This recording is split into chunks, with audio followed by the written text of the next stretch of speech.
તો આજે આપણી સાથે જોડાઈ ગયા છે આપણા સંવાદદાતા આદિત્યસિંહભાઈ, જે આપણને મહી નામના રોગ વિશે ઘણી બધી માહિતી આપશે. એની અંદર આપણને કહેશે કે મહી નામનો રોગ છે તે ક્યાંથી આવ્યો, એનું શું આપણે નિકાલ માટે શું આપણે પ્રોસેસ કરી શકીએ છીએ, એવું બધું. તો બેન, અત્યારે જે આ મહી નામનો રોગ છે એને નારેડીના પાકનું પૂરું કરી નાખ્યું છે. એમાં હે એ જે વ્હાઇટ ફ્લાય છે એના ઈંડા હોય એ નીચે નારેડીના પંતાની નીચે મૂકે છે અને ઉપર છે તે કાળો પંતો આખું કરી નાખે છે. એ ત્યાંથી રસ એનો નારેડીનો રસ ચૂસી લે છે અને એની ઉપર જ્યાંથી ફરે છે ત્યાં આવું કાળું પંતું કરી નાખે છે. એટલે એનો જે નારેડીનો ખોરાક બનવાનો ક્રિયા છે એ બંધ થઈ જાય છે અને તાલિયું છે એ આપણું થોડોક ટાઈમ થાય એટલે નીચું પડી જાય છે.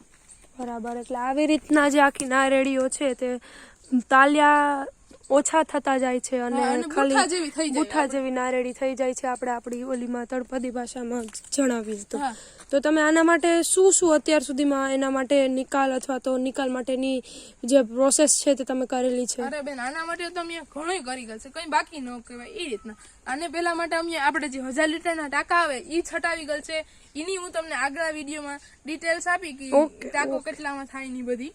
પણ અત્યારે હું તમને કહું કે એ ટાંકા 1000 લીટરનો આવે છે, એનાથી આપણે આશરે 60 થી 70 નારેડીમાં પહોંચી શકાય છે. એ એક ટાંકો ભરીએ તો 60-70 નારેડીમાં તમે છાંટી શકો છો દવા કે જે તમે છાંટવા માંગો એ. એમાં અમે પછી એમાં ઘણી જાતની દવા નાખી ગયેલ છે. પછી મૂળિયેથી મોનોક્રોટો ચડાવે એ પણ અમે કરી ગયેલ છે. પછી ફોગિંગ મશીન આવે તો ફોગિંગ મશીન પણ અમે 50 થી 60 વીઘામાં પૂરેપૂરામાં ફેરવી ગયેલ છે.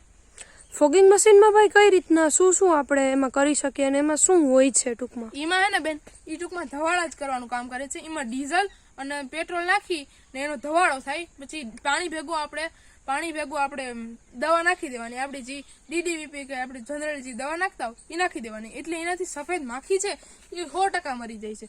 પણ એના જે ઈંડા હે ને એ કઈ નથી થતું, એને કઈ અસર જ નથી થતું. નીચે જે સફેદ કલર ના હોય એ જ રીતના બન્યા રહી છે. બરાબર છે. તો તમે હવે એના એકદમ આમ સચોટ અથવા તો મક્કમ ઓલા નિકાસ માટે તમે શું કહેવા માંગશો? અત્યારે તો બેન આપણે અગર જૈવિક તરફ જવા જઈએ ને તો નીમ ઓઇલ અને બિવેરિયા છે. આ છે આપણી પાસે નીમ ઓઇલ છે, 1500 ppm નું નીમ ઓઇલ છે.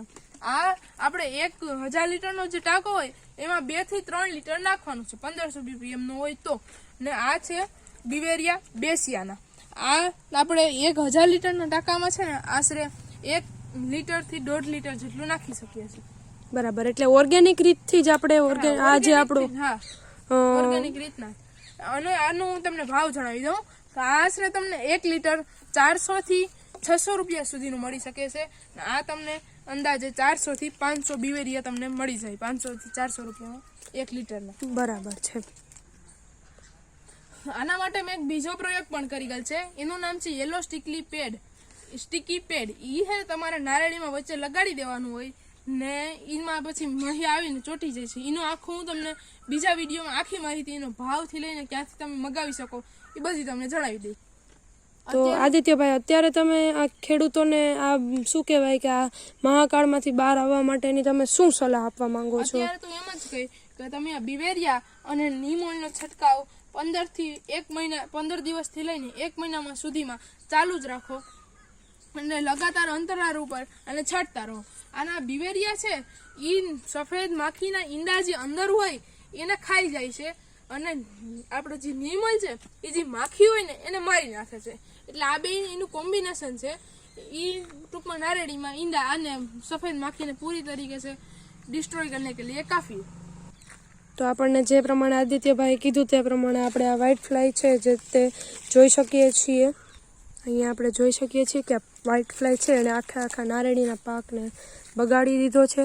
નીચેથી આવી રીતના સફેદ એના ઈંડા અને ઉપરથી પૂરેપૂરી કાળી નારેડી, જે લીલા પાંદડા જોવા મળતા હતા આપણને અત્યાર સુધી નારેડીના, તે હવે સંપૂર્ણપણે કાળા બની ગયા છે. એવું નથી કે એક નારેડી જ, પરંતુ કેળા, આંબો, પોપિયો, તમે આ બધા જ પ્રકારના શું કહેવાય કે પાકને જોઈ શકો છો કે સંપૂર્ણપણે આ બધા છે તે નાશ પામ્યા છે ફક્ત અને ફક્ત મહીના લીધે. આ બધી સચોટ અને સમગ્ર માહિતી આપવા માટે આપશ્રીનો હું ખૂબ ખૂબ આભાર માનું છું આદિત્યસિંહભાઈ. આવી જ રીતના મહી અને કૃષિને લગતા તમામ વિડીયો જોવા માટે શેર કરો, સબસ્ક્રાઈબ કરો આદિત્યભાઈની આ ચેનલને. ધન્યવાદ આદિત્ય.